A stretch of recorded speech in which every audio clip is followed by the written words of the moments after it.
I think that's one of the things that women struggle with the most, is that they feel like when they have children, that when something happens, when something pops up, that they're flaky and that they can't be taken seriously as professionals. And I think that's a huge misconception, and I think that's a huge flaw in the way that society is structured.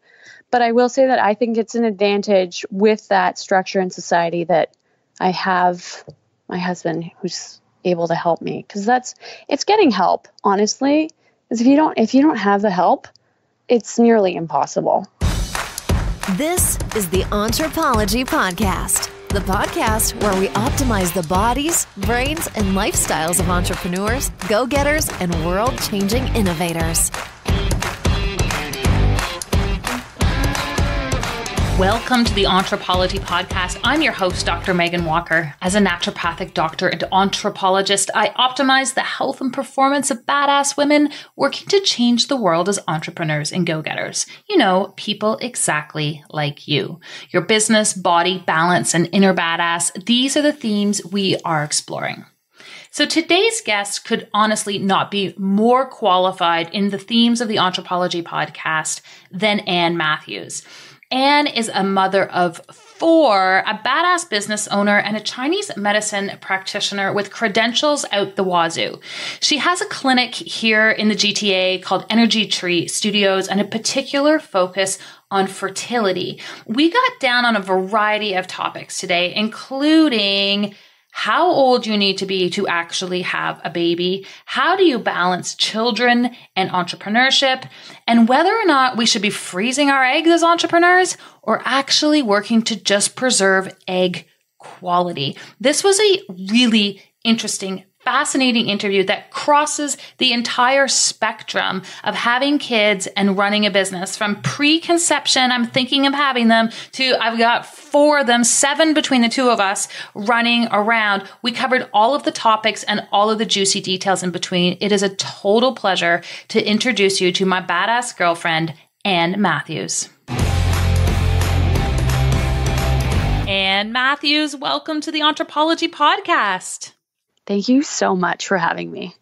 I'm really delighted that we finally made this happen. I feel like we started this conversation in the middle of a public panel that we were sitting on together last year, and we went, "Oh, wouldn't this be fun to kind of jam it out on a podcast?" And This is what happens when between us we have 7 children. Is that it takes a year to get around to some of these things, but that's how it works. So we're going to get into some of those things, how you built a really incredible brand and business while making babies, and the really incredible work that you're doing in the world of wellness. But before we go there, can you give everyone listening some background on who you are? What's the story that got you to where you are today? So the story of Ann Matthews and her one little ovary is probably the reason why I'm doing what I'm doing. So I am an acupuncturist, and I focus on fertility. I have a clinic in Toronto, and I predominantly see women who are struggling with reproductive issues. So I really got focused in on this when I was 18. I had a dermoid cyst, actually, that crushed my right ovary and my fallopian tube. And I was told by the doctors that I would have a really hard time conceiving just because of all of the structural damage. And that was just not even a possibility for me. Like, I was the kid who wanted to babysit on a Friday night. Like, I love small people. I feel like I hope it's not taken out of context. People can be like, who is this weirdo? Not at all. But that's right. Hide your kids. But yeah, no, I just love children so much. And I was crushed at the idea of not being able to have them even before I even really knew that I wanted my own. I just loved other people's children. And so I became obsessed. I started seeing naturopath. I saw a Chinese medicine practitioner. I started working out with a different focus instead of, just to lose weight. It was really to also balance my hormones, because I didn't realize that exercise could do that before then. And it really gave my whole existence a very singular, linear focus on what really mattered to me. And so then when I finished university, I went straight to Chinese Medicine College, which was very confusing for all of my friends in Toronto, as most of them thought that meant that I would have to speak Chinese, Mandarin specifically. I don't. I wish I could say that I do. So I am Anne, the Caucasian Asian, who is a acupuncturist focused on children. That's me in a nutshell. I love that. And fast forward in your story a little bit for people. How many kids do you have now? I have 4. I love it. When I met you, you were pregnant, and I said to you, oh, because everyone says this. They're like, oh, is this your first?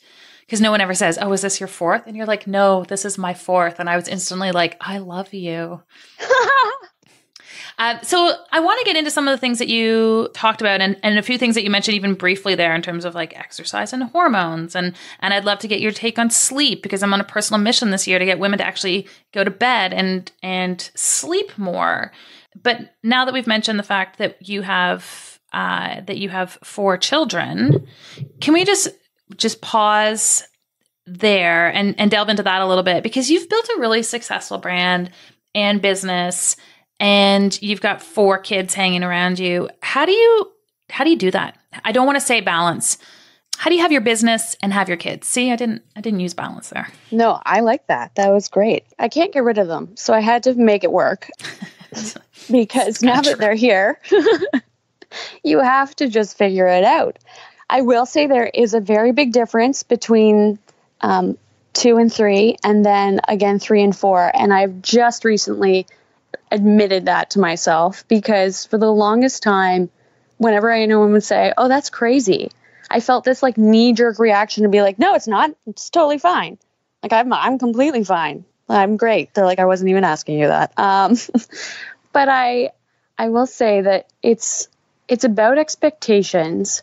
And I feel like I'm really lucky that I have the ability, and I'm really lucky actually to have my husband who's able to have such a flexible schedule as well, because we are able to sort of hand off responsibility with regards to the kids, so that when I'm at work, I can be fully engaged and totally with my patients. I don't have to really worry about canceling because, the babysitter couldn't come in or because daycare was closed. So that's a huge help, because I think that's one of the things that women struggle with the most, is that they feel like when they have children, that when something happens, when something pops up, that they're flaky and that they can't be taken seriously as professionals. And I think that's a huge misconception, and I think that's a huge flaw in the way that society is structured. But I will say that I think it's an advantage with that structure in society that I have my husband who's able to help me, because it's getting help, honestly. Because if you don't have the help, it's nearly impossible, I think, if I'm being totally honest. I want to totally acknowledge that, because I think some of the things that happen is we respectively have our businesses and our lives and things like Instagram, where people see one version of what's going on. Mm-hmm. But similarly for me, the fact that my husband has flexibility with respect to his schedule also, that's the secret sauce as to how this works. And so for the women who don't necessarily have that, maybe you have a nanny, maybe you have other systems in place, that to me is where things get a little bit nuts. Like if I had to be in the office from 8:30 in the morning until 6 p.m. every day and didn't have that flexibility, I actually don't think that I could do this. I actually think entrepreneurship is my like secret weapon of freedom with my 3 children. No, I completely agree. Completely. And I can see that contrast. My ex-husband has a job where he doesn't have that flexibility, and he really struggles with scheduling with our kids, because my first 2 are from my first marriage and my second 2 are from my second, and I feel poorly for him, because some meetings he he can't get out of. And it really takes away from not even your ability to be there, but also like mentally to really be engaged with your kids, because you can't necessarily turn someone off who's talking to you on the phone about where you need to be and what your numbers are, and depending on whatever you're doing for your career. But yeah, I agree totally that is a secret weapon, the flexibility. Completely. It's a real thing. And I just came back, we were sharing before we started recording, I was just in San Diego at 2 different events, all for entrepreneurs. And I was blown away. And it wasn't, at first I was like, oh my gosh, all entrepreneurs in the United States are like, they're Mormon and having all of these children. And then what I realized is like, I talked to all of these different entrepreneurs. And I'm like, oh yeah, I've got 4 kids. I got 6 kids. I've got 5 kids, because they could. And the thing that was really cool about it is when we asked about it, they're like, no, I'm just living my life by design. And I think for me, and I'd love to hear your perspective, the thing about entrepreneurship and the reason why it was a no-brainer for me was because I just wanted to design my own life. I wanted and needed physiologically that flexibility. Yeah, no, I think it's also a personality type. Because I know some people, they love structure and they like, regulations, and they like sort of to be told how their day is going to unfold. But I am not one of those people, and I will go completely bananas and actually start acting out like a badly behaved child when put in that kind of a structured environment. Like, to all of my former bosses, I am sorry. I would do a good job professionally, but I was just the worst to deal with. Whether it was being a trainer and refusing to wear my uniform, which is terrible, or just generally thinking that certain rules were, need not apply. Like, if you're done all your work early, why are you still staying at the office? Mm-hmm. Like, what on earth? I remember being in university and having to sit at a desk for a research job. And I was like, but I'm done all the research. Like, why can't I just leave now? But I had to sit and pretend to be busy. I feel like so many people have to do that. Yeah. They have to pretend that they have things to do. Yeah. Ugh. Yeah. It's an unfortunate consequence of our collective culturescape and expectations. And I'd actually really love to hear your perspective on the influence of that on fertility and whether you think that there is a connection, because I actually think pressure from the culturescape has a huge influence on women's hormones and consequences for many on fertility. And I'd love to hear your perspective. It's sort of an esoteric place, and I'd love to get into the granularity of the hormonal component. But I want your perspective, and then I've got some thoughts that I want to share. No, I love that. I'd say right from the get-go, the whole concept of having an age where it's socially appropriate to start having children is the crux that most fertility centers are sort of hoping for. In that I feel like if you are, let's say, I used to joke around because I went to a girls' school that's very, I'm going to just say formal. I loved it. I had the best time ever, but it's a very formal environment. And I think I was one of the only peers to start having kids at 26. I used to joke that it was a Havergal teen pregnancy. All of my peers thought I was completely insane. Most of them thought it wasn't on purpose. And it was sort of like Anne has gone off the rails at 26 with her first child. And it was my personal choice. And I'm glad that I did it, because I think starting now at 34 to have 4 kids would be a pretty tough go, especially with my one little ovary. But the thing is you can't expect people to feel completely comfortable having kids when they're also supposed to be building their careers. When, like with my accountant, I love her, but she was saying, I can't have another child right now. It's not possible, because if I did, I'd lose my job. Like, to hear anybody say that is just, it's so disappointing in our culture. Like, her husband wouldn't lose his job, but she would lose her job, which to me, and she was being quite serious. And honestly, I feel like she probably would, because the time off, having any time off, like even 6 months, the amount that you fall behind in terms of opportunity is so great that it's very tough to get it back. And it really deters from wanting to have more children. There's also a lot of pressure to have the right amount of children. Like, people think that I'm crazy with my 4. And I'm sure you get a lot of people who are like, why would you have 3? Like, why not just stop at 2? I or they say, do you feel badly that your 3rd was a mistake? And these are people I don't even know. What? And I'm like, oh, that's so interesting. What an assumption. Yeah. It was, and for the record, she wasn't. But I'm fascinated that everyone's assumption is like, don't you want your 2.3 kids? Like, what are you doing? No, exactly. And I feel like that's another roadblock. But then I have all of my patients who are over 40, and I had one of them say that one of her neighbors actually asked her if she was too old to be having kids when she was pregnant. Aren't you too old to be having kids?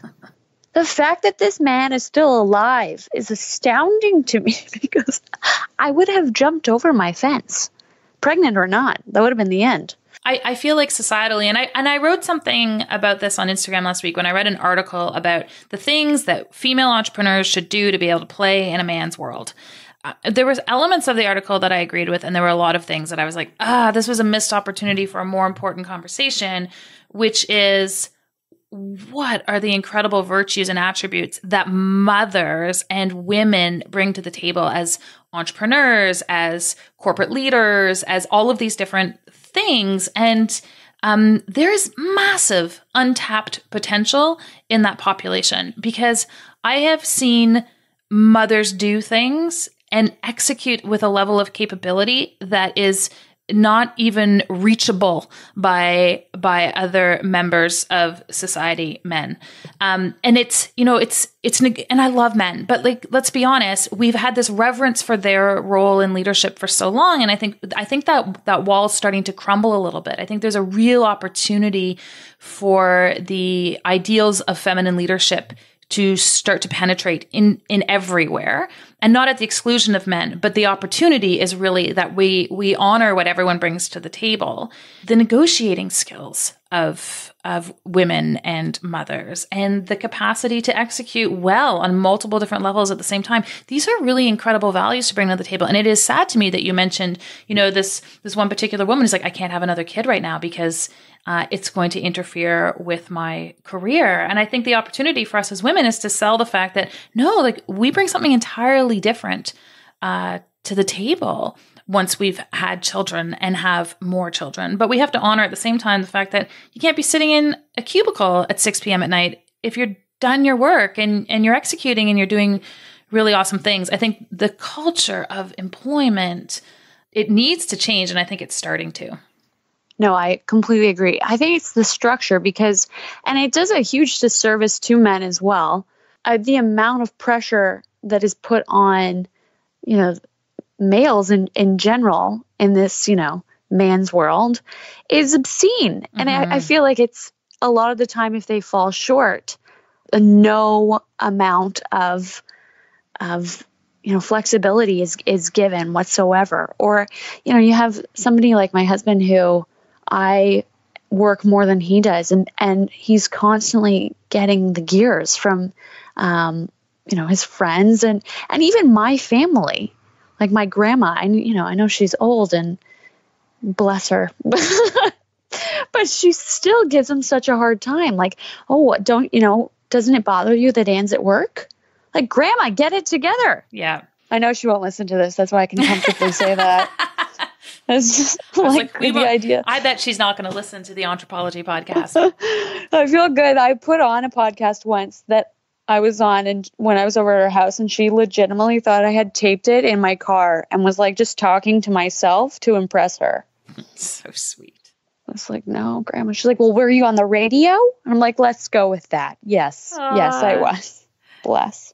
It's amazing. And, I have a 98-year-old grandmother, and I love to talk to her. She was an entrepreneur and a bit of a badass in her heyday. And I love hearing her recount those stories of what it was like to be a woman in that era, and to have a business and to be an entrepreneur. And, notwithstanding our frustrations about where we are at now, I think we are able to be frustrated about it because that generation trailblazed a lot of things on our behalf.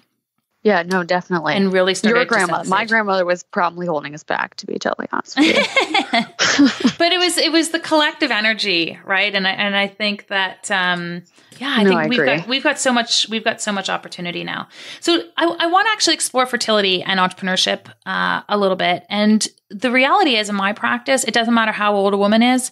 When she tells me that she's thinking that she wants to have a baby, her assumption is that it's going to be hard. How did we get there? You know what? I think that we got there because women have been told that it's going to be hard, given their age and not given any other factors. I feel like there was not enough gone over in health class to start at the very beginning, because when I ask, when my patients come in, my patients are fairly well informed because I get a lot of referrals from the fertility center. Fertility centers around Toronto, I shouldn't just refer to the one. They come in and they have that's exactly it. They have this assumption that because of these levels, because of these hormones, specifically AMH, that things are going to be very challenging. And I don't feel like they're given a full picture, because I don't think that it's a good business move on behalf of a lot of the fertility centers to really give the full story. So if somebody comes into my clinic and they have a really low AMH, but their FSH levels are normal, that's something I celebrate. And they're always astounded, because I'm like, look, you're not in menopause. You have a low ovarian reserve, and that's totally normal because of your age, but it doesn't mean that you're not going to be able to get pregnant, and it doesn't really speak to the quality of your eggs. And not only that, there's a lot we can do about the quality of your eggs, which is also something that nobody talks about. There's a huge assumption that your eggs are your eggs. They're the exact same eggs that were, created in your mother's womb, and that they have only gotten worse over time. And there's not much attention given to the fact that, 3 months before you ovulate one of those eggs, you can do a lot to change how viable it is and whether or not it's going to be successfully fertilized. So let's talk about that. Let's talk about how to improve the quality of your eggs, because I think the conversation I have with so many women, and it's always at like dinner parties or at an event, and they kind of lean over and they're like, "Can I ask you a question?" And I say, "Sure." They're like, "Should I freeze my eggs?" Oh my gosh. yes. Okay. The freeze your egg dinner party question. Yeah. So you get it.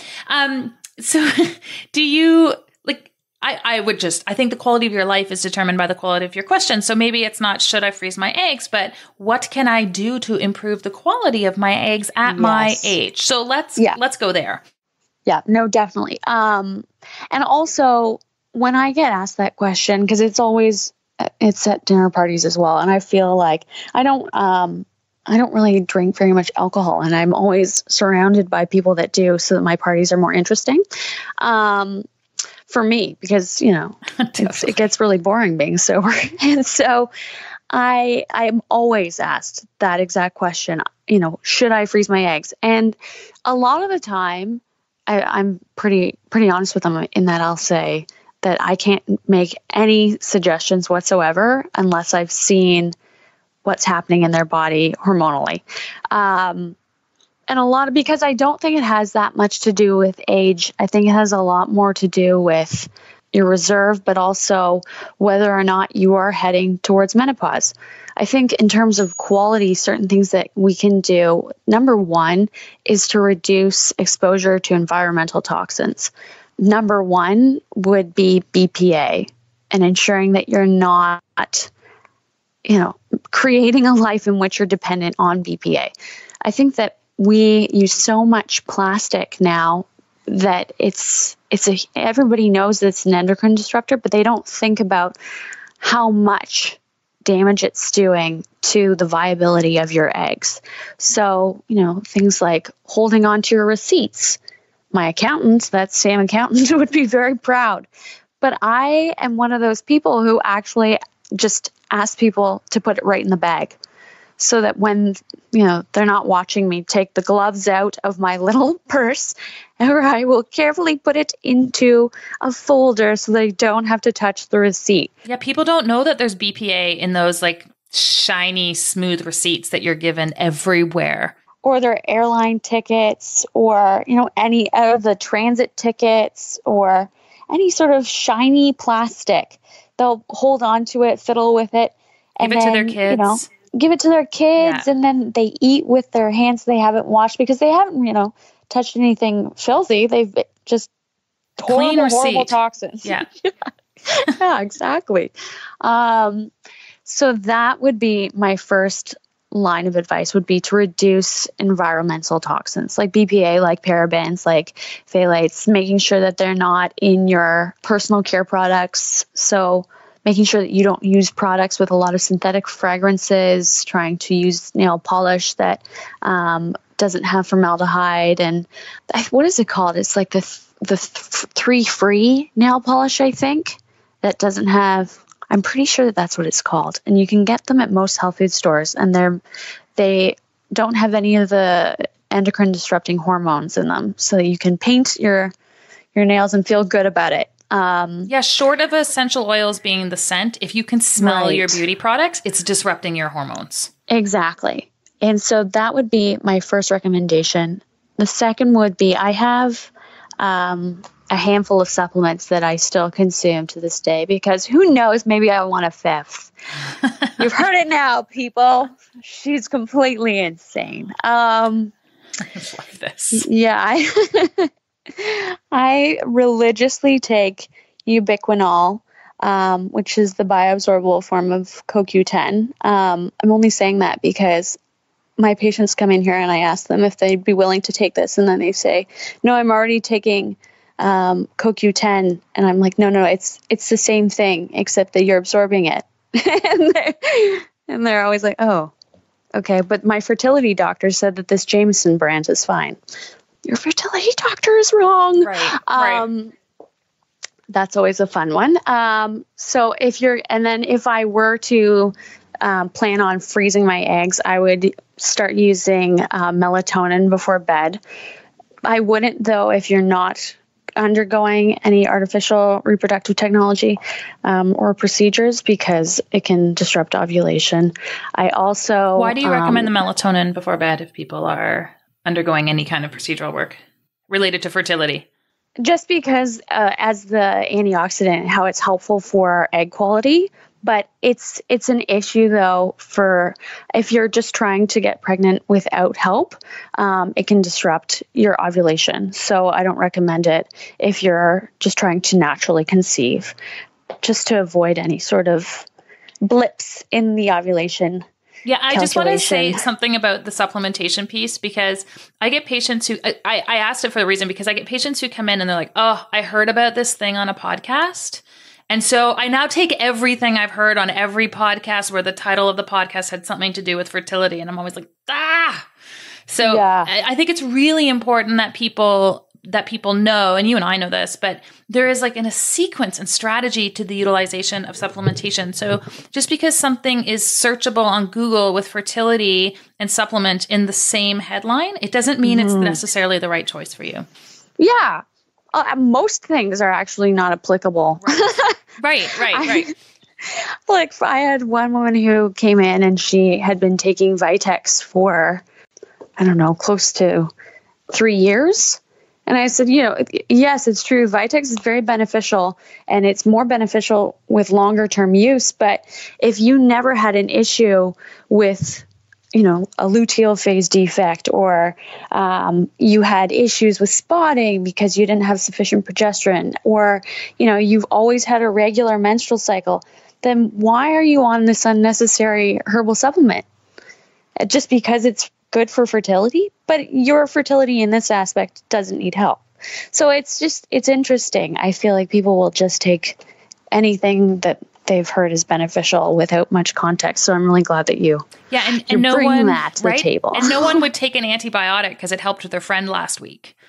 No, I know. Well, they might actually if they heard it was going to get them a baby, which I feel is so unfortunate. True. Yeah, that's true. Because people are so vulnerable when they are talking about their future family, and they're willing to do anything, and so much is not helpful. There's no research backing it up, and that's my greatest pet peeve in life, is actually the assumption that acupuncture doesn't have research backing it up and that it can't help fertility, other than I joke that I'm a witch, but there's actually a lot of evidence-based research that backs up acupuncture's benefits for fertility and balancing hormones in favor of fertility. Does acupuncture directly or is it indirectly improve the quality of eggs? While we're going through that list, and then I distracted us. No, that's okay. Jing in Chinese medicine is the very base level of your reproductive essence. So you can improve Jing with acupuncture. So you could say, if you're looking at it from that Chinese medicine viewpoint, that you can improve the quality of your eggs with acupuncture. However, I personally would never recommend just using acupuncture to benefit the quality of eggs. I think that it's very helpful to bring blood flow to the pelvis.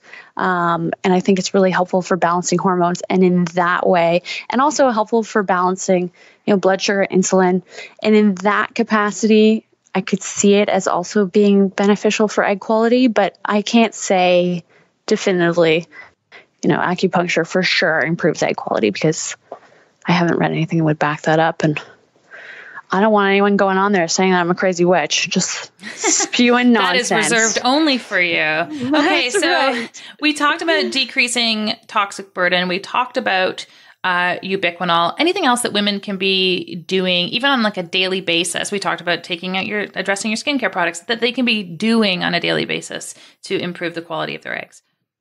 Yeah, I actually noticed a very interesting correlation. I always knew that exercise would be beneficial for my patients to start, but a lot of them sort of jumped on the bandwagon of my exercise program called the Energy Makeover, and it could be any exercise program. It doesn't have to be mine. And I noticed right away that patients were getting really good results with first, improved hormone balance. All of a sudden they were getting their periods when they hadn't been previously. I noticed that their insulin levels, I have a lot of diabetic patients, were better controlled. So it was interesting that exercise, even though it wasn't anything that I ever prescribed, was something that actually really benefits your fertility. And I really hadn't given it much credit up until that point, when all of my participants started getting pregnant. And I started losing them one by one. So I really shot myself in the foot there. Well, and I feel like exercise too just eliminates stagnation from a Chinese perspective, right? Yeah, it definitely does. And it balances estrogen. And so I feel like on that same line, on that same vein, too much exercise is obviously a problem. And so it's a hard line to walk. And so that's why I don't really give too much recommendation in terms of exercise, because it is so dependent on each person. You'll have a patient who has hypothalamic amenorrhea, and they'll lose their period if they work out more than twice a week. And then you have another patient who works out 7 days a week and has a regular cycle. So, it's a little bit less predictable. What does your evaluation look like for women? Maybe they're working with a fertility clinic, maybe they're not. How is your assessment different than maybe what they've experienced with a naturopathic doctor or at a fertility clinic? Well, I definitely recommend that they bring their blood work if they have it, their most recent blood work. I like to go through the basics of FSH, LH, estradiol, progesterone, AMH. I will go through their menstrual history, when they got their period, when they have been getting it regularly, not regularly, whether or not they've ever been on birth control, how long they were on birth control, why they started going on birth control. I basically will go through their entire reproductive health history for as long as they'll let me. And then we'll give it a Chinese medicine diagnosis. So that, I think, is probably the main difference than if they went to a fertility center. I'm pretty sure that they're not going to give them a yin, your kidney yin is low, Mrs. Lewis. No, I don't think so. That would be so cool, though, if they did. They started incorporating it. It would be cool. So that is the main difference, is that I have a Chinese medicine explanation as well as a Western medicine explanation. Well, and I find that the power of Chinese medicine in clinical practice, and I don't necessarily practice it, but I love having it as a diagnostic tool, is it is an entirely different angle upon which to view someone's health. So where we may not have a label for it in Western medicine, TCM is a completely different language of health. And so we may have like 4 or 5 differential conditions that we can start to look at and treat when we apply and look at it through the lens of that new health language. So it's just such an incredible layer to add to your care.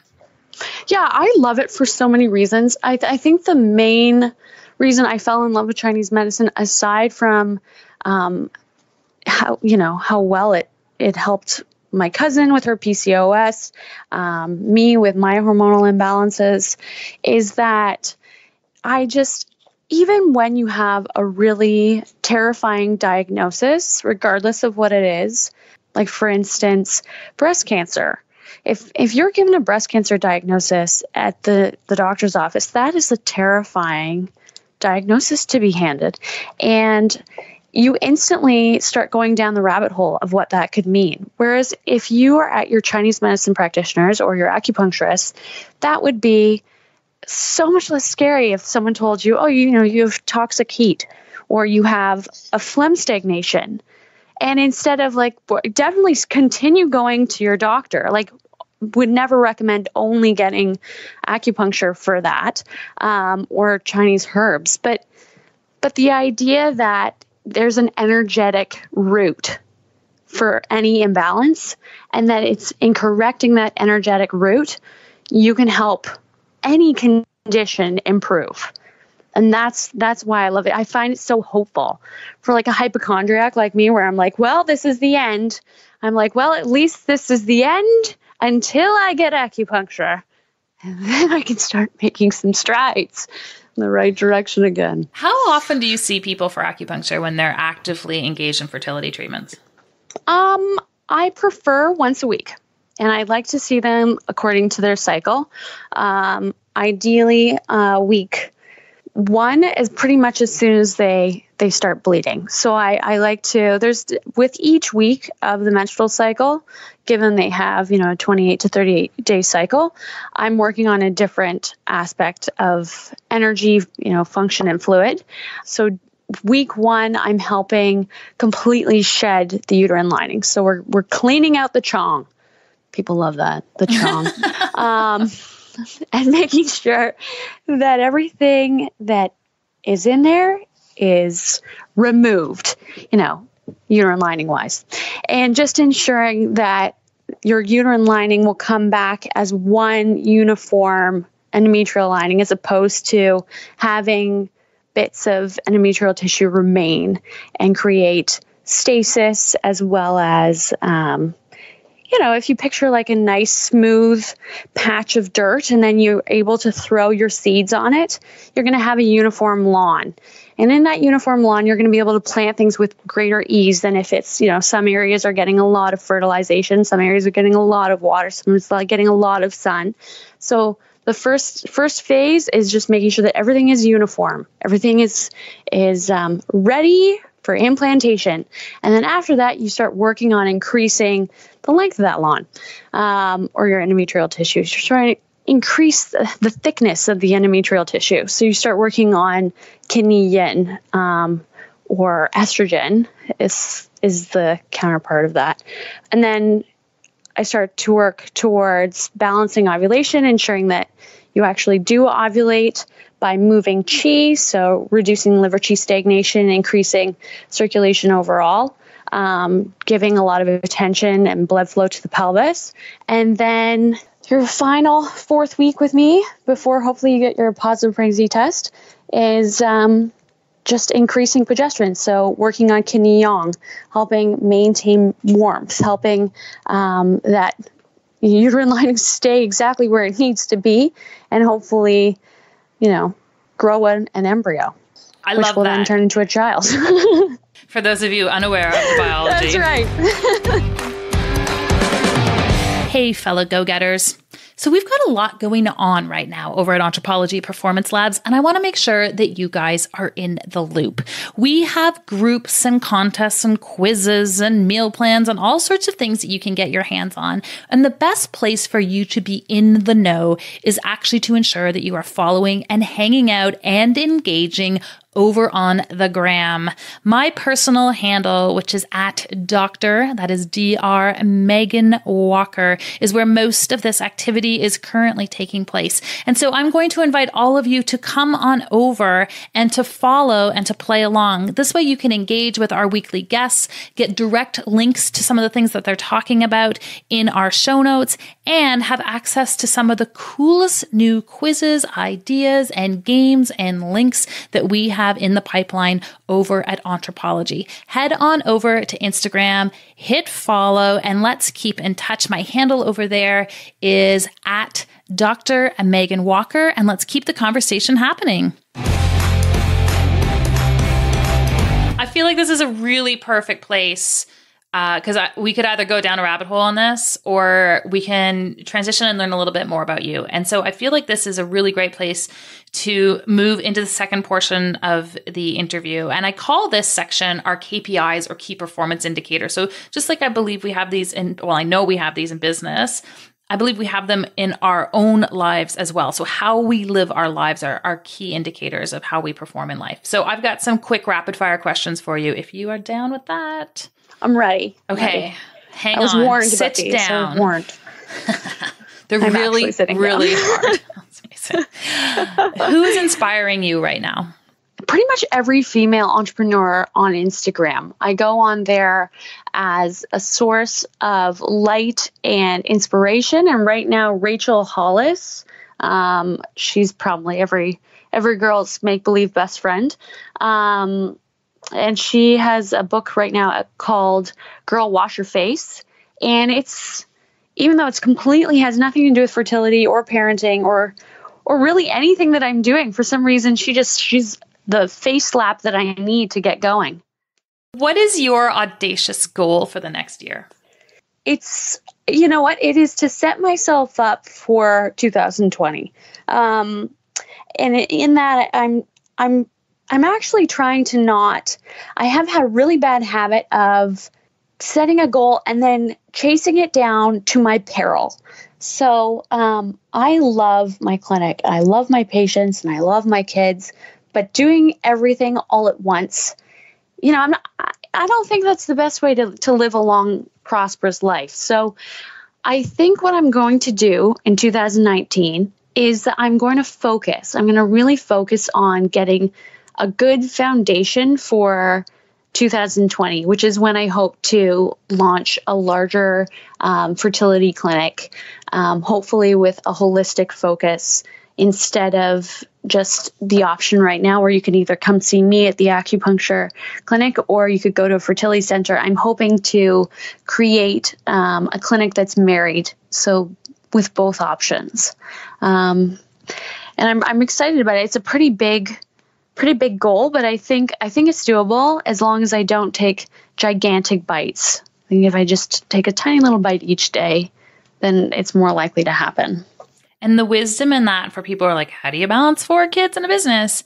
Is that you're like, I'm going to take an entire year to set myself up for success next year. Yeah, exactly. And I've heard like really awesome female entrepreneurs say, and I've heard other people say it too, but we'll focus on the female ones, is that you can't necessarily get that much done in a year, but it's amazing what you can get done in 3 years. Yeah, totally. That's exactly it. And I've never really given much kudos to that until now when I'm surprisingly actually getting things done, because I'm not looking at a huge picture. I'm just looking at what's in front of me right now. One step at a time. Exactly. What is the one thing you're most consistent with respect to your health? My exercise. It is, it reduces my anxiety. It improves my mood. It will ensure that I maintain an appetite. I've struggled with eating disorders in the past, and so exercise is a way for me to stay focused on what's important, which for me is strength and health, as opposed to focusing on diet, which will send me down a rabbit hole of, guilt and shame and all that fun stuff. All those great things that help support entrepreneurs. That's right. What is something totally badass about you that people would not otherwise know? I actually have no idea. This is the hardest question. Badass about me. It would probably be that I ran a sub 50-minute 10K when I was 7 months pregnant. Oh gosh. I think that would be it. I think it's just that I don't really have much concern for limits. I think that if you set your own limits, then you're setting yourself up for failure. So, I don't want to say that I'm limitless, because I would never claim such a huge statement, but I definitely think that I don't really create much limit to myself. I have to hold myself back a lot of the time. And I think that's pretty badass, because I feel like everybody's very comfortable with limits these days, and really encourage them. And they love to label themselves. I noticed that as well, especially on social media, that people will decide that they are what type of person they are, and that's where they'll stay. And I definitely try to defy that as much as I possibly can. Yeah, I respect that about you. What do you do for fun or play? I don't have any fun. I was thinking that, actually. I knew this would be a difficult question for you. I definitely don't. I think if I were to make that a goal, and I have made that a goal in the past to have more fun. God, I'm such a punk. I definitely think it would be skiing. I'm obsessed with skiing. I love skiing. It's not exercise in that you're traditionally, trying to increase your heart rate or really push yourself in terms of like a physical capacity. I mean, you are, but you aren't. Like, I feel like if you get to a certain level of skiing, you're not really pushing yourself physically anymore. You're pushing yourself mentally and spiritually more. And also in that limit piece, like, without being stupid, obviously, don't throw yourself off a cliff, but you definitely can push yourself. It's incompatible with fertility. It really is. Except I went skiing when I was pregnant too. I should have said that. Except that I don't want to encourage people to do that. So. So there's that. Yeah. What's your favorite color? Black. I know it's not a color. My mom's an artist. She tells me that every day. There's no limits here. I love it because I feel like I'm prepared. I look at colors in terms of what I'm wearing. I love green because of what it represents. I'm a huge plant lady, but I love black. I feel very pulled together when I'm wearing it. And no matter how many times I spill my coffee, nobody knows. It's true. It's a secret weapon of balance. It really is. That's why it's a power suit. And finally for you, Anne, entrepreneurism. Are we born this way, or do we learn to become entrepreneurs?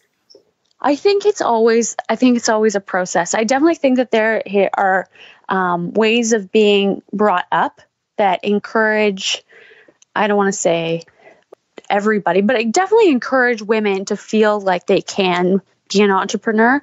My parents own their own business, and so I always saw them rushing off to, chase down business or go to client dinners or do what needed to be done in order for them to be successful and for us to be successful as a family. And I really respected that, and I never had any fear because of that. Whereas I feel like a lot of people are afraid to go into business. They're afraid to be an entrepreneur because it's scary, because there's no handbook. There's a lot of advice, but there's no definitive, if you do this, you will be successful. And I feel like that's scary for people. So I think that I think that bringing it back to your question, I think that you can definitely work on becoming a better entrepreneur. I think that if you have an example for how that's supposed to look, it makes it even easier. But I think that the key is to really just keep looking for constant inspiration and always growing, always trying to be better. Because that's, I mean, in life, generally, that's how it should be.